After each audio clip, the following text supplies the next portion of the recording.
Hi.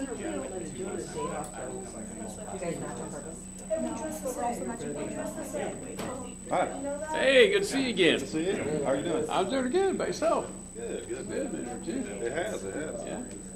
Well, come on in. It's just us here tonight. Yeah, Pastor's not. No, he's in Colorado for camp. Oh, he wasn't with He's the on camp. Sunday. Sunday after church, they took off heading west. So, I just heard about it, yeah. Oh, He's going to go did do you? that sometime when the kids get a little older. Wherever you are. Yeah, everyone can take a seat. And Tyler, Matt. I'm gonna go check doors. Okay. I'll be right back. Dustin, Jenny, and Nate, just sing a song to start off with. And then we're not doing music other than that, because I can't sing any over here.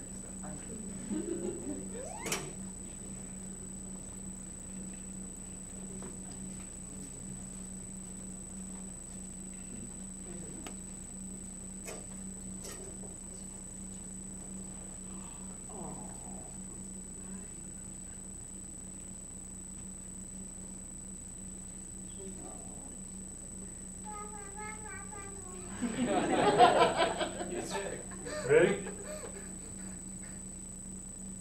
Am I ready?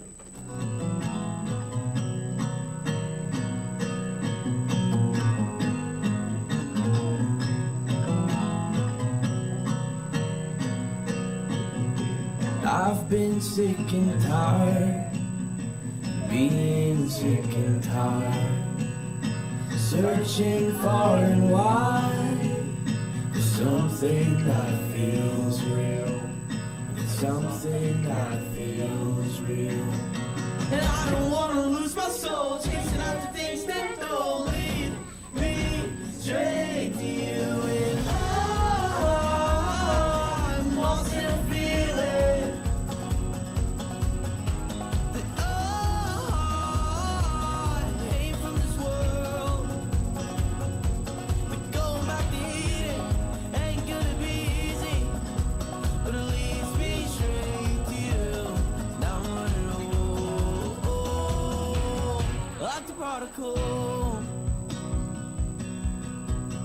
I don't need the money, I don't want the fame, I don't want what I can't take with me in the grave. Oh, and I don't wanna lose my soul, chasing after things that don't lead me straight to you. And I'm lost in a feeling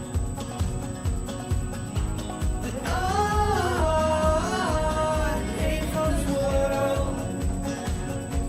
And going back to Eden ain't gonna be easy, but it leads me straight to you. Now I'm running like the prodigal. I don't wanna lose my soul, chasing after things that don't lead me straight to you. I don't wanna lose my gaze when I meet you face to face. Well done, welcome home. Now I'm running home like the prodigal. I'm lost in a feeling that I came from this world. Going back to Eden ain't gonna be easy, but it leads me straight to you. Like a prodigal, lost in a feeling that I came from this world. But going back to Eden ain't gonna be easy, but it leads me straight to you. Now I'm running like a prodigal.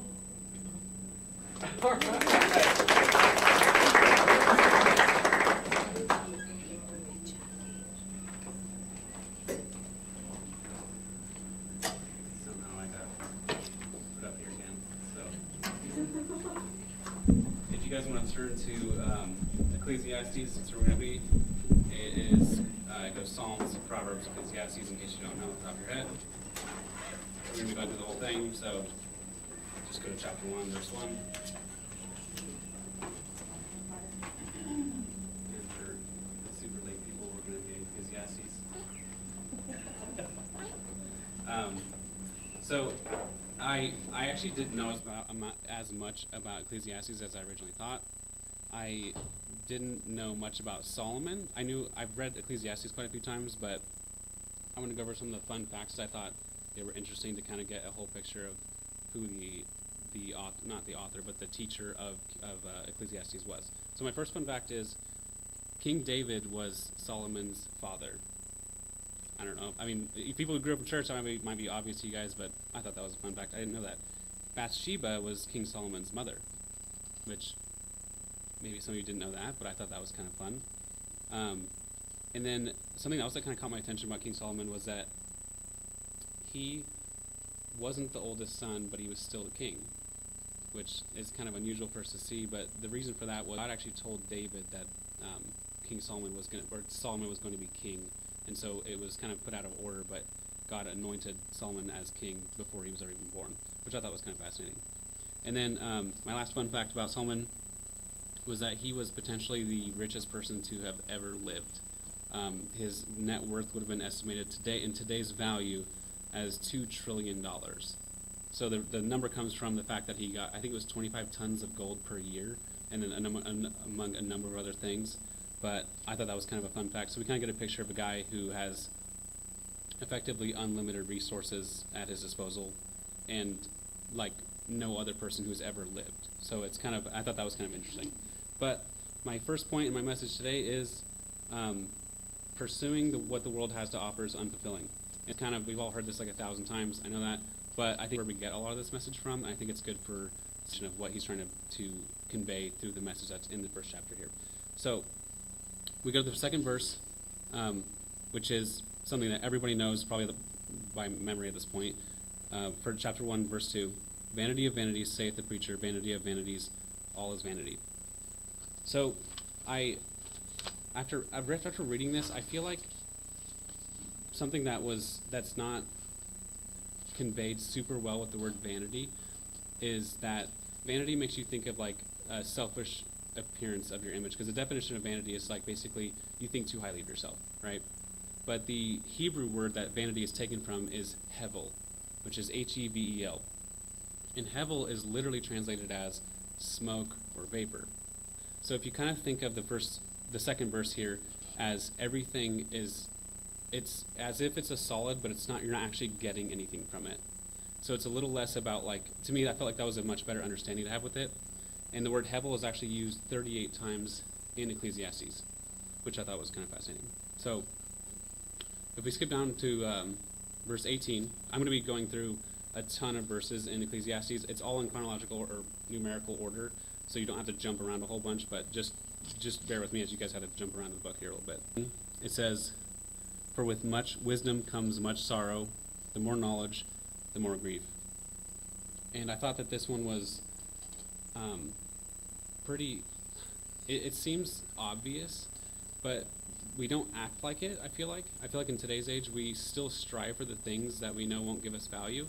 We do things constantly that people tell us, hey, if you keep doing this, you're not going to feel any better. If you get the new job that you're going for, you're not going to feel any better. And I think that this verse kind of sets up a good foundation for a couple people that I found online, a couple celebrities that exemplify this concept. And the first one I went with is Tom Brady. This is a quote from him. He was in an interview on 60 Minutes, and he was talking about his success. And he said, "Why do I have 3 Super Bowl rings and still think there's something greater out there for me?" And then the interviewer asked, "What's the answer?" And he said, "I wish I knew." He kept saying, there's got to be something bigger out there for me. He went on to win 4 more Super Bowls and still, to this day, has not made a profession of faith, at least in public. Not that it matters, but I just thought that was kind of interesting that Tom Brady, the pinnacle of a sports champion, essentially, still couldn't find meaning being at the top of the world in that regard. And his net worth is over $300 million. I mean, you're talking about somebody that amassed a pretty wild amount of success. And then you have Jim Carrey, which I'm sure at least Sarah Yardley says this all the time. But he says, "I think everybody should get rich and famous and do everything they ever dreamed of so they can see it's not the answer." What's cool about Jim Carrey is he actually became a Christian. He has a couple of videos of him online. I thought he was method acting in his videos. I didn't actually think he had made a true conversion to Christianity, but authenticity of these being attributed to King Solomon, to me, I'm just gonna roll with it. I think they're his, because it just makes sense. Like as far as the way we understand it is they're aqueducts, and they actually were spring fed from the mountains. I think they sent water to Bethlehem, but they actually were functioning all the way up until 1964. They actually used them up until about 60 years ago, 50 years ago. Thought that was kind of fascinating. And then I want to go over to my boxes here. So this is my corny illustration. So I wanted to go over a story with the career one. So when I was like 19 years old, or rather like 18 years old, I had spent most of my childhood growing up thinking that people didn't like me, and I feel like I struggled a lot with self-consciousness. And so when I got to about 18 years old, I started lifting weights a lot, and so I got a lot of like recognition in high school from being the buff guy or whatever. I'm not anymore, so I'm just disrespecting that. But whenever I did that, I felt like I finally found value in myself. I felt like I found meaning in the things that I was doing, and I was like, oh, if I just do more, people like me. I honestly thought that. I thought if I just accomplish more, people will actually accept me. And so when I was 18 years old, I went and applied for a job at UPS, which don't do that. But when I walked through the interview, or through the what do you call it? When you walk through the building with the people, and they were like, oh, here's what we do. They literally ask you at the end, if you're scared of this, go ahead and walk out of the room. And 3 guys literally got up and left the building. Like in the walk through the building, I was like, oh, I don't know if I really want to work here. And if you fast forward a little bit, I ended up working there, unfortunately. But the rewards you got from working there were like T-shirts and water bottles and stuff like that with their branding on it. And I was like, oh, cool, I get to work my butt off and look like I survived war every time I come home for a water bottle. Nice. And so I spent so much of my time trying to find value in my job that I ended up becoming a supervisor. And I had this weird idea in my head that if I became a supervisor before I turned 19, I was the thing, man. Like to have that title, I thought I was just so cool. And I actually didn't make that mark, and I was genuinely disappointed with myself. I was actually mad at myself for not having accomplished that sooner. But about 4 months after I turned 19, I had taken all the tests I needed to do. I had moved up the ranks at UPS, which is not worth it, but all I had to show for that job was what I have in this box. I had one line on my resume, and then this.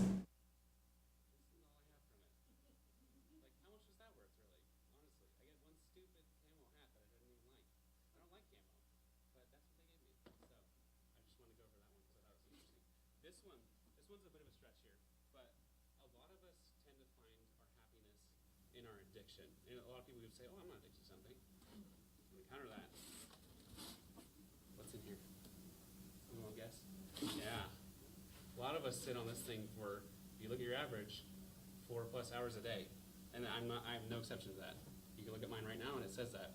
And I think to me, it's kind of showing what Solomon was trying to speak to us in the first chapter. It's like everything we're doing is meaningless if we don't. These things that we're doing are kind of pointless.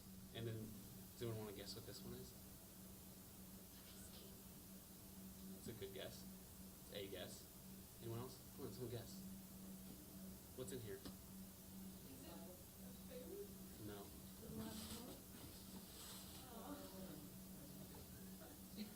I couldn't have made it cornier. Yeah, here it is. This is something that I feel like in America in case you can't see it, here's a camera. This is like the American dream. We literally spend so much stinking time trying to make so much money. And then all of us know people who've gone to the end of their life. They've spent their entire time working their lives away just so they can make a bunch of money, and then their kid blows all of it. And that happened in my family, ironically. There was my grandparents had amassed in the tens of millions of dollars. None of it made its way to me, but that's okay. I'm not upset about it. But I think that this one's something that too many Christians get focused on too. We spend we try to find meaning in how much money we have or how much we've accomplished in life. And I feel like we forget what actually matters, and that's actually going to be, anyone guess what's in here? Nothing. Wow. It's my corny analogy here. End up with nothing. It doesn't make you feel any better.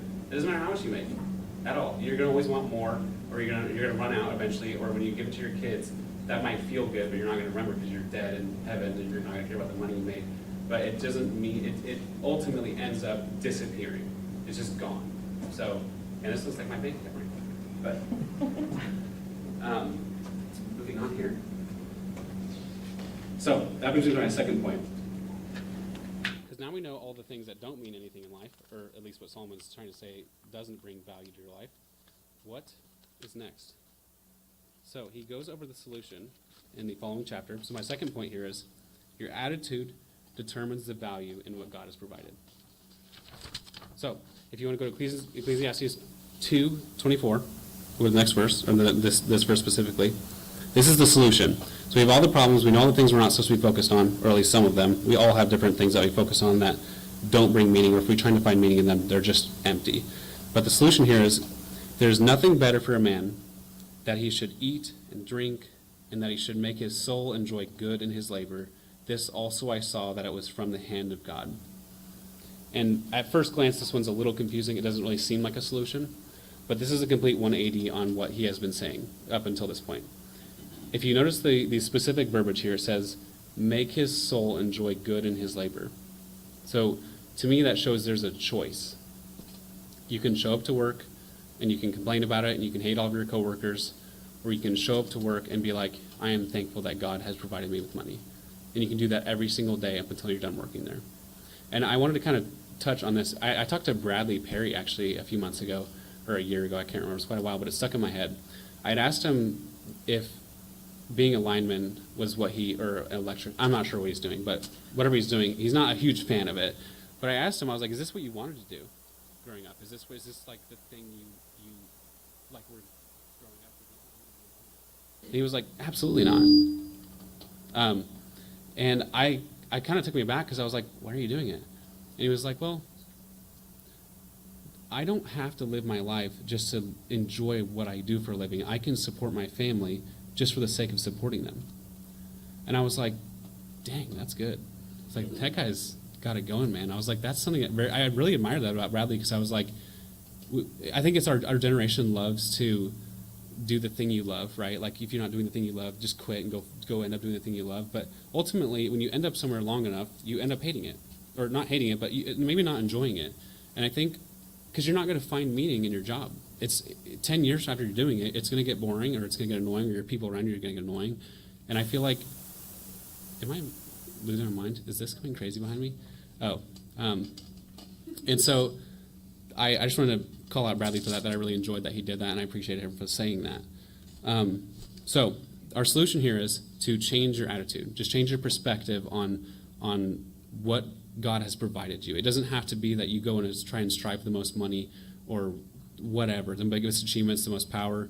You can just think, like when you're doing something, like for example, you're sitting down watching a movie, you can say, thank you, God, for letting me sit down and watch a movie. It doesn't have to be, I have to watch as many movies as possible just to get my mind off this stuff. You can actually just take a step back and be like, wow, God, thank you so much for letting me have what I have. Thank you for letting me eat this meal. Thank you for letting me go out and get coffee with my friend. It can be that simple, but you have to recognize who provided you that opportunity.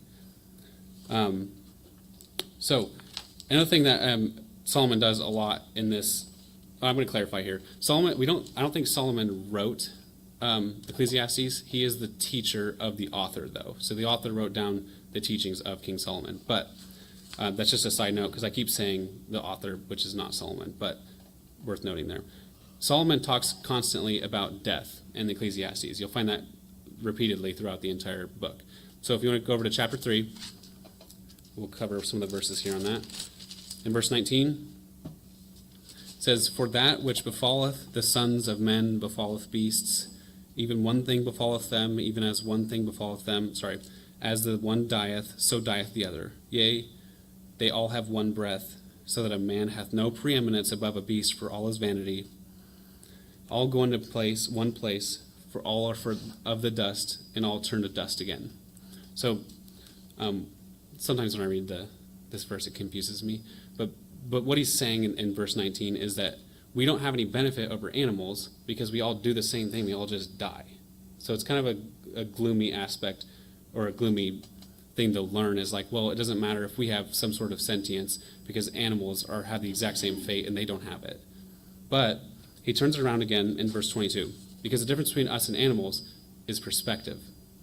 Verse 22 says, "Wherefore I perceive that there is nothing better than that a man should rejoice in his own works, for that is his portion. For who shall bring him to see what shall be after him?" So we get to recognize that God provided us the opportunity to live life, including your job, your money, your power, whatever it may be. God provided us the opportunity to enjoy these things.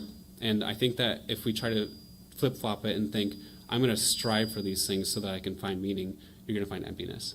And I think that he's kind of exemplifying that in that verse. So there was I listened to a lot of sermons on Ecclesiastes because I feel like I needed to know as much as possible before getting here. Jonathan Pokluda, I listened to several of his sermons on it, and he had a really fascinating take on death. Does anyone know why we get sad when people die? I'm actually asking that literally. Does anyone want to answer? There's a lot of good reasons. Maybe, yeah.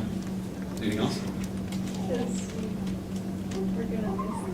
That's a good point. I mean, there's not really wrong answers, but the one that really caught me off guard was because we're not supposed to die. Sin is what causes death, right? We actually have an eternality to us that supersedes death, that we shouldn't be dying. And I thought that was fascinating. We get sad because we shouldn't be dying. We shouldn't have to lose our friends. And actually, I can go to the verse that proves that here. In chapter 3, verse 11, says,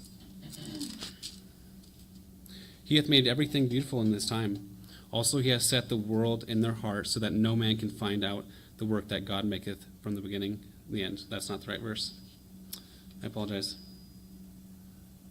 I'll find it later. I apologize. But there is a verse in here somewhere, I'm sorry for misquoting that talks about humans have an eternal nature. We are separated by animals because we have an eternal mindset to us. So we get sad because we were supposed to be eternal from the start. We weren't supposed to be dying.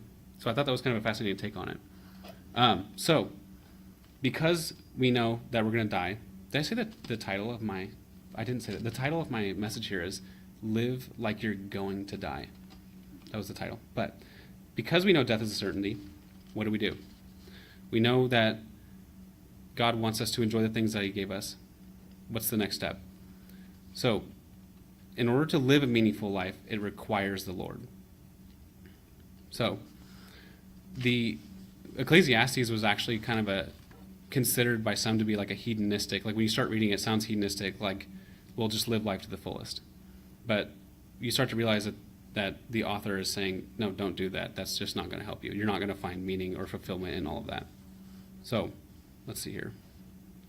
Oh, and I'm not going to make you guys read it, but in chapter 9, there's a anecdote, or an example of even wisdom is not going to bring you fulfillment. Wisdom is helpful in life, but in itself is not going to make you feel better or fulfilled. So he gives an example of a wise king who's in a smaller city, and he gets surrounded by a very large army, and so the king just decides, I'm going to hand over the city, which is a wise decision. But he uses this example to show that even wisdom didn't profit the king, because now he's dead and no one remembers him. And so he talks about the advantages in Ecclesiastes. I'm not going to go over all the verses, but he talks about the advantages of the fear of the Lord and wisdom being helpful in life, but they're also not going to, those in themselves are not going to provide you the meaning that you need to find in life. So if we want to turn to, this is kind of heading towards the end of the chapter, or end of the book here, go to chapter 11, and then verse 9 through 10 here. We're going to cover the advice that he has to, it says young people, but I'm going to expand it to just humans in general, because we're all young in the spectrum of eternity. It says, "Rejoice, O young man, in thy youth, and let thy heart cheer thee in the days of thy youth, and walk in the ways of thine heart and in the sight of thine eyes, but know thou that for all these things God will bring thee to judgment. So, let's see here. And then verse 10, therefore remove sorrow from thy heart, and put away evil from thy flesh, for childhood and youth are vanity. And see, this is why I didn't love the word vanity for this, because I think hevel, meaning smoke, is a much better example at the end here. Think of it like this. For childhood and youth are like smoke. They're fleeting. They're not, you're going to grasp it and it's just going to disappear. It's not going to be in your hands. You're not going to have it for long. I think that paints a better picture than saying the word vanity. And then, let's see here. Oh, and then I wanted to cover, I feel like we like to act like doing anything that's enjoyment outside of like a faith-based activity, and we feel like it's wrong, or like at least when we're talking about it, we're like, oh, I probably shouldn't be like watching that movie. There's like a cuss word in it, or whatever. But I would venture to say that that's the opposite of what King Solomon's trying to convey here. You can sit down and watch a movie and enjoy it because God provided you that opportunity. You can look at it from a standpoint of, I get to have food with my friends and enjoy it because God is at the end of all of it. So the end of verse 9 here says, but know thou that for all these things God will bring into judgment. So meaning, we don't get to just do whatever we want, but you can still enjoy them, knowing that at the end God is going to look at you and say, here's what you've done, right? So I think that's kind of an important distinction. We don't get to just enjoy anything, especially if it's sinful, because it clarifies God's still waiting for you at the end, but enjoy the time that He's provided you on earth.